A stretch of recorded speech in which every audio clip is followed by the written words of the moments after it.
Bonjour, je vous retrouve pour l'aperçu d'un multimètre qui va nous donner les ampères et le voltage.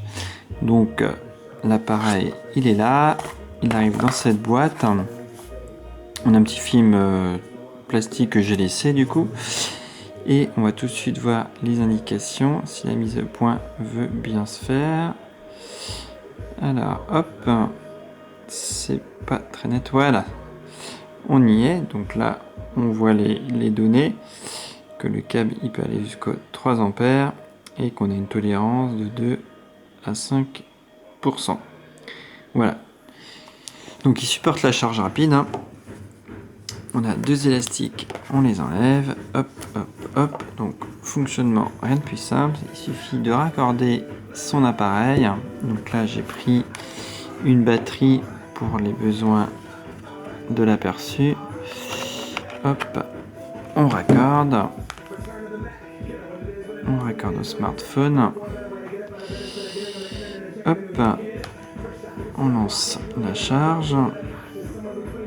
Voilà, on voit que la charge est lancée. Et là tout de suite, voilà, on a les données, donc les volts et les ampères. Donc 0,95.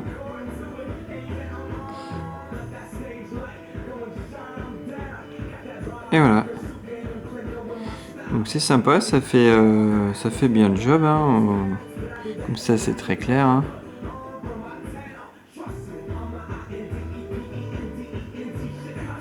Voilà, donc on voit les petites variations, volt, hop, puis à chaque fois on zappe sur les ampères.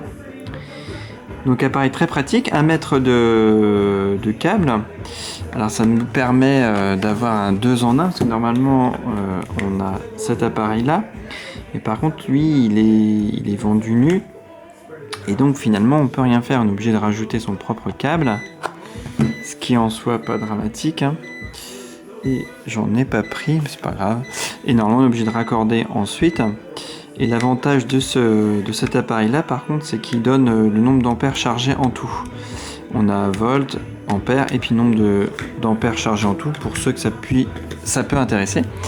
Alors que là on a juste les données brutes. Mais c'est un 2 en 1, on n'a pas besoin de se trimballer de câble. Et puis voilà, on voit qu'il est très épais, hein, donc ça supporte la charge rapide comme je le disais tout à l'heure. Et puis l'écran est vraiment très gros et très lisible. Donc voilà, on le trouve pour une dizaine d'euros. Donc ça peut être un bon investissement pour tous ceux qui sont intéressés, qui ont un intérêt à avoir ces données. Évidemment ça n'intéressera pas tout le monde, mais pour pouvoir tester des batteries, pour voir un peu ce que ça donne, c'est très pratique. Voilà ce qu'on pouvait dire en quelques mots sur ce multimètre. J'espère que cet aperçu vous aura été utile. Bye bye, à bientôt pour un prochain test les geeks. Salut!